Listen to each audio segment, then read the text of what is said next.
Hey everyone, and welcome to another explainer from the Foundry by Forge College. Today, we're tackling a really exciting topic, principles of MCP design for Solana. So, if you've been following along with our Web 2 integration track, you'll know we're currently knee-deep in the AI-powered workflows course. And we're actually picking up right where we left off after our last lesson on designing non-transferable token contracts. Now, you know how to build those smart contracts, right? But here's the million-dollar question.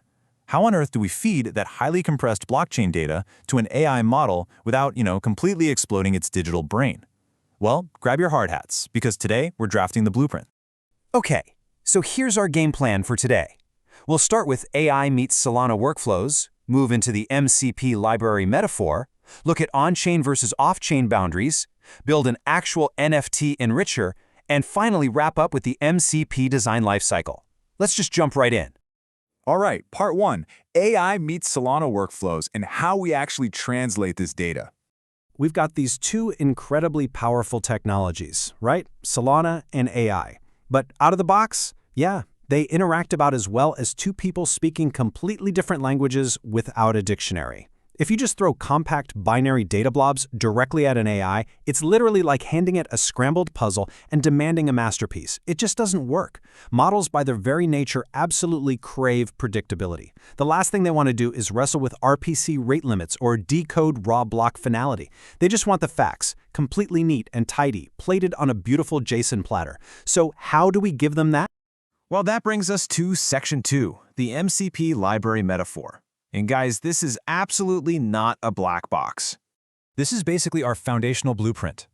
I want you to think of the Model Context Protocol, or MCP, as a highly specialized software library sitting right next to your model runtime.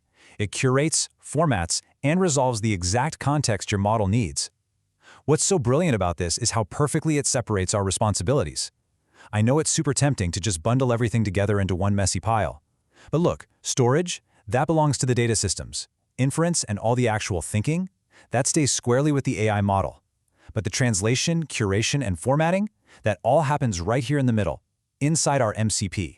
Let's break this down into 4 core engineering components. First up, the catalog. Think of Solana accounts like tiny studio apartments. You really can't pack much in there, so the catalog strictly documents your schemas.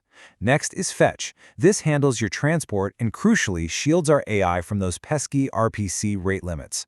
Then we have transform, which does the heavy lifting, taking those dense, binary payloads and unpacking them into something actually readable. And finally, version. This manages compatibility, ensuring nothing breaks when you inevitably upgrade. Master these 4 components and honestly, you are golden. Moving right along to Section 3, on-chain versus off-chain boundaries. Setting these lines is super important. You really have to draw a strict boundary early on in your blueprint. If you don't, your AI might accidentally start trusting the wrong data sources, which is a total nightmare. You've got to distinguish between canonical facts and derived data.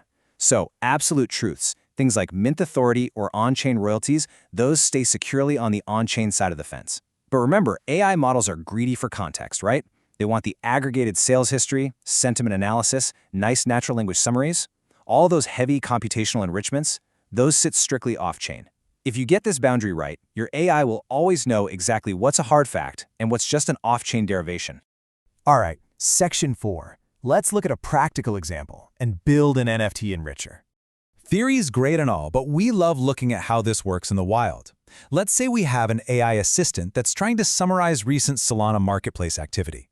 To do its job, without totally hallucinating, our AI absolutely needs 5 exact fields. It needs the mint, the name, verified creators, the last sale price, and a curated narrative of recent transfers. We aren't just tossing it loose data. This is a strict, highly stable contract we're making with the AI model. But here's the catch. Data delivery is always a race against time. This introduces a really cool concept called freshness tolerance. Think of it kind of like buying groceries, right? For something like a summary of recent transfers, a lightning-fast cached version from, say, 100 milliseconds ago, totally fine. But for authoritative fields, like who actually created the NFT, for that, we absolutely must demand down-to-the-second consistency, even if it means pulling from a deeper, slower source. The MCP basically uses this freshness tolerance to smartly route every single request. Oh, and to protect the model, you've got to use provenance stamps. What does that mean? It means explicitly tagging whether a field is an on-chain fact or an off-chain derivation. If you skip these stamps, you're going to end up with a brittle model that relies on non-authoritative data, and that will inevitably force a massive emergency rollback. Whitelist your indexers, stamp your data, or honestly, you're just building a house of cards. Okay, on to our final section, the MCP design lifecycle. Let's look at the iterative flow. So we have our core components and boundaries locked in, but how do we actually construct this? Spoiler alert, it is definitely not a one-and-done deal.